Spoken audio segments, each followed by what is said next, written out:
नमस्कार दोस्तों, आज के हमारे इस वीडियो में हम आपके लिए करवा चौथ व्रत की पौराणिक कहानी लेकर आए हैं। एक समय की बात है, एक साहूकार के 7 बेटे और एक बेटी थी।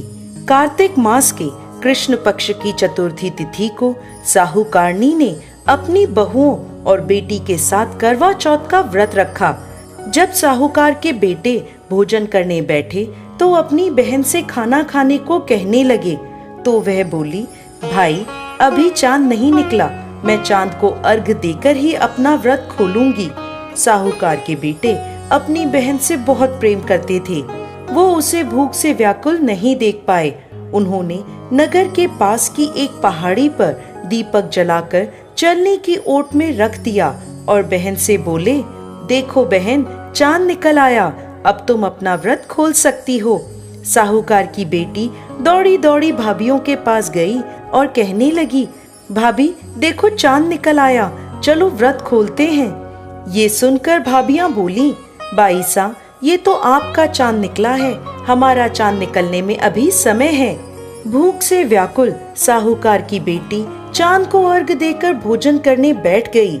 जैसे ही उसने पहला निवाला तोड़ा तो उसे छींक आ गई। दूसरा निवाला खाने लगी तो उसमें बाल निकल आया और तीसरा निवाला तोड़ते ही उसके ससुराल से बुलावा आ गया। पति बीमार है, जैसी भी हालत में है तुरंत ससुराल पहुँचे।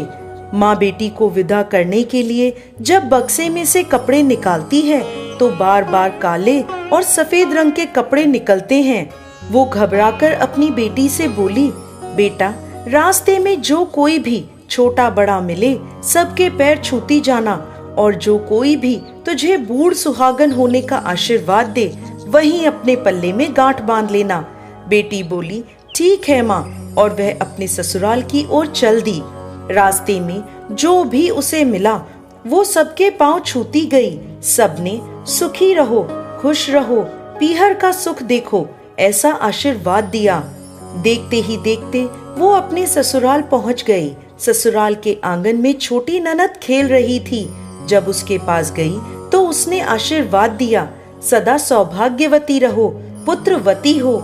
ये सुनते ही उसने अपने पल्ले पर गांठ बांध ली और अंदर गई तो देखती है कि उसके पति का शव रखा है और उसे ले जाने की तैयारी हो रही है। वो बहुत रोई। जैसे ही उसके पति को ले जाने लगे वो रोती हुई बोली, मैं इन्हें कहीं नहीं जाने दूंगी। जब कोई नहीं माना तो बोली, मैं भी इनके साथ चलूंगी। जब वो नहीं मानी तो बड़े बूढ़े बोले, ले चलो इसे भी साथ में। वो सबके साथ शमशान चली गई। अंतिम संस्कार का समय हुआ तो बोली, मैं इन्हें नहीं जलाने दूंगी। सभी लोग नाराज हुए और बोले, पहले तो अपने पति को खा गई, अब उसकी मिट्टी भी खराब कर रही है। लेकिन उसने किसी की नहीं सुनी और अपने पति को लेकर बैठ गई।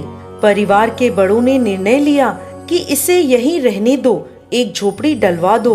वो उस झोपड़ी में अपने पति को लेकर रहने लगी। पति की साफ सफाई करती और उसके पास बैठी रहती। दिन में 2 बार उसकी छोटी ननद खाना देने आती। वो हर चौथ का व्रत करती, चांद को अर्घ देती और जब चौथ माता आती तो कहती, करवो ले भाइयों की प्यारी करवो ले, घड़ी बुखारी करवो ले। वो चौथ माता से अपने पति के प्राण मांगती, लेकिन चौथ माता उसे ये कहती कि हमसे बड़ी चौथ माता आएंगी तब उनसे अपने पति के प्राण मांगना। एक एक करके सभी चौथ आई और सभी यह कहकर चली गईं। अश्विन की चौथ माता बोली, तुमसे कार्तिक की बड़ी चौथ माता नाराज है, तेरा सुहाग वही लौटाएंगी, तू उनके पैर मत छोड़ना और 16 श्रृंगार का सारा सामान तैयार कर लेना। जब कार्तिक की बड़ी चौथ करवा चौथ आई तो उसने अपनी छोटी ननद से 16 श्रृंगार का सामान मंगवाया, करवे भी मंगवाए। जब सास को यह पता चला तो वो बोली, पागल हो गई है, जो मांगती है दे आओ। साहूकार की बेटी ने करवा चौथ का व्रत रखा, जोत करी। जैसे ही चौथ माता प्रकट हुई तो बोली, करवो ले भाइयों की प्यारी करवो ले, घड़ी भुकारी करवो ले, दिन में चांद उगाने वाली करवो ले। उसने उनके पैर पकड़ लिए और बोली, माता मेरा सुहाग वापस करो। चौथ माता बोली, तू तो बहुत भूखी है, 7 भाइयों की प्यारी बहन है, सुहाग का तेरे लिए क्या काम। वो बोली, माता मैं आपके पैर तब तक नहीं छोड़ूंगी जब तक आप मेरा सुहाग वापस नहीं करती।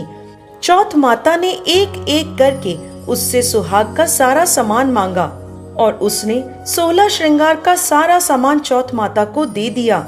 चौथ माता ने आंखों से काजल निकाला, नाखूनों से मेहंदी निकाली, मांग से सिंदूर निकाला और उसे करवे में घोलकर छोटी उंगली से उसके पति को छींटा दिया। छींटा देते ही उसका पति जीवित हो गया और चौथ माता जाते जाते उसकी झोपड़ी पर लात मार गई, जिससे उसकी झोपड़ी महल बन गई। उसका पति जीवित हो गया। जब छोटी ननद खाना लेकर आई तो देखा भाभी की झोपड़ी की जगह एक महल खड़ा है। ननद को देखते ही वो दौड़ी दौड़ी उसके पास आई और बोली, बाईसा देखो आपका भाई वापस आ गया, जाओ सासू जी से कह दो गाजे बाजे से हमें लेने आए। छोटी ननद दौड़ी दौड़ी माँ के पास गई और बोली, माँ माँ भाई जिंदा हो गया। माँ बोली, भाभी के साथ साथ तेरा भी दिमाग खराब हो गया है। वो बोली, नहीं माँ मैंने देखा है, सच में भाई जिंदा हो गया है। सभी घर वाले गाजे बाजे के साथ अपने बेटे को लेने पहुँचे। बेटे को जिंदा देखकर सास बहू के पैर छूने लगी और बहू सास के पैर छूने लगी। बहू बोली, माताजी देखो आपका बेटा वापस आ गया। सास बोली, बहू मैंने तो साल भर पहले इसे भेज दिया था, ये तो तेरे भाग्य से वापस आया है। हे चौथ माता, जैसी पहले लड़की के साथ करी वैसे किसी के साथ मत करना, और जैसे बाद में उसे अमर सुहाग दिया वैसे ही इस कथा को कहते, सुनते और हुंकार भरते सब पर कृपा करना। जय चौथ माता।